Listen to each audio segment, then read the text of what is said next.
Сәлем достар, әдеттегіндей ғаламат тың ақпарат пен қызықты оқиға біздің арнамызда. Қолданып жүрген қарапайым заттардың не үшін қажет, қандай белгілері бар, қандай құпиялары, қандай ақпараты бар екенін білмейміз, иә? Мен бүгінгі санда сіз білмейтін тағы да бірнеше ақпаратпен бөлсем. Жұмыртқаның сарысын жарған кезде міндетті түрде сарының қасында ақ бір қосалқы нәрсе болады. Ол халаза деп аталады. Ол жұмыртқаның қасындағы ақ жеуге арналған нәрсе. Яғни сізге ешқандай кедергі келтірмейді. Бірақ ол жұмыртқаның халазасы неғұрлым үлкен және қанық ақ болса, сіздің жұмыртқаңыз жеуге келеді және нағыз табиғи өнім дегенді білдіреді.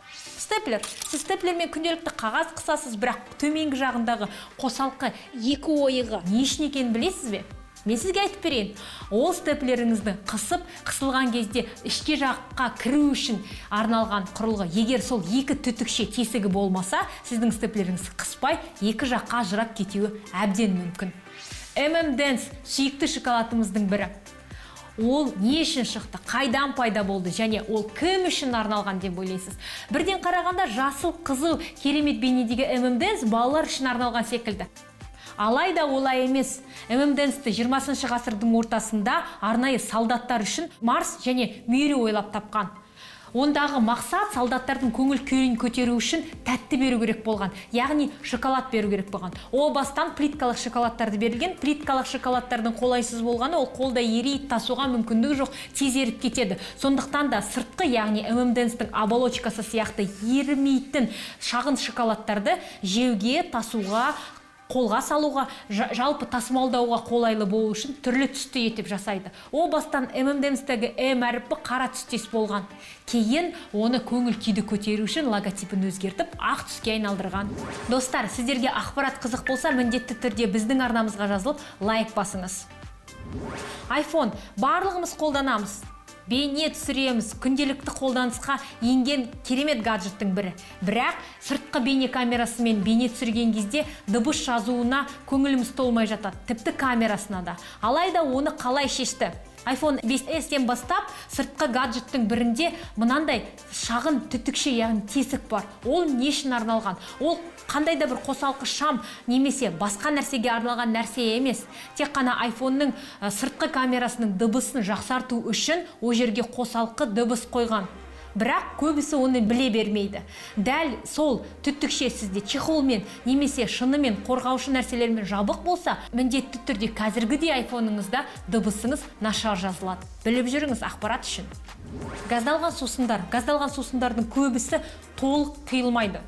Сіздің ойыңызша өндірушілер газдалған суын аяй ма? Жоқ. Газдалған су қозғалған кезде, ашылған кезде, немесе құйылған кезде көпіршіктермен көпіріледі. Сондықтан да негізгі мақсаты оны толтырмай құяды. Ол тасып, немесе бетіңізге төгілмеу үшін. Оқырмандар арасында кітапты оқитын, жақсы көретін оқырмандар болса, комментарий жазып, лайк басып кетіңіз. Қазір сіздер үшін кітап жайында шағын ақпарат беремін.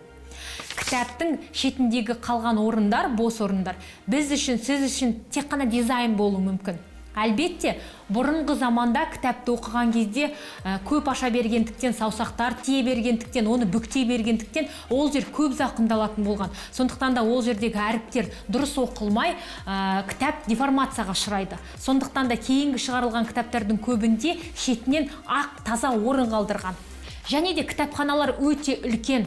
Кейде тышқандар, басқа да жәндіктер деформацияға ұшырататын кітапты жеп, мүжіп тастайтын болғандықтан кейін кітаптың орта кезі сақталу үшін және текст толығымен сақталу үшін басым бөлігінде сондай ақ түстес қағазды қалдырған. Біліп жүріңіз, ол тек қана дизайн сәндігі үшін емес, ол кітабыңыздың бұзылмай, ақпарат толыққанды бізге жету үшін арналған. Спам. Әлеуметтік желілерде керек емес хаттар толған спам болып елестейді. Яғни спам керек емес, қажетсіз, мүлдем қажет емес заттардың мағынасы сияқты. Алайда олай емес, американдықтар үшін спам, яғни спамның расшифровкасы ветчина со специями деген мағынаны білдіреді. Бұрын американдықтар соғыс кезінде осы ветчинаны консервада көп мөлшерде қолданған және британдықтарға тасыған.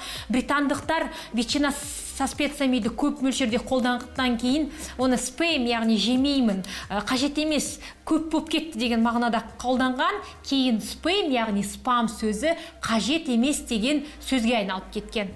Джинсы қазіргі кезде жастардың, үлкендердің, кішілердің барлығы киетін сән үлгісіндегі шалбарлар, иә? Ал джинсыдың негізгі кішкентай қалтасы не үшін арналған білесіз бе? Қазіргі кезде ол сән үшін және дизайн деп ойлауыңыз мүмкін. Бірақ Levi's компаниясы джинсыды ойлап тапқанда, оны алтын жинаушыларға арнайы жасаған. Яғни сол кездегі алтын жинаушылар үлкен алдындағы қалтасына алтынның тапқан кішкентай бөлшектерін сала берген. Алайда ол қолайсыз болып, ауыр болып және жыртылып жоғала берген. Сондықтан да арнайы алтын жинаушыларға кішкентай шағын қалта салған. Ол қалтаға олар алтындарын жинаған кезде ол түспеген, жоғалмаған және ол алдындағы қалтаға қарағанда өте материал қаттырақ болған, яғни жыртылмаған. Сондықтан да оны алтын жинаушылардың киімі деп атап өткен. Достар, біз сіздермен қоштаспаймыз, тек келесі шығарылымға дейін аман болыңыздар. Комментарийда қызықты деректермен, тың ақпараттармен бөлісіңіз. Келесі шығарылымда міндетті түрде соны атап өтеміз. Ерекше арнадағы ерекше ақпарат Арай Райспен.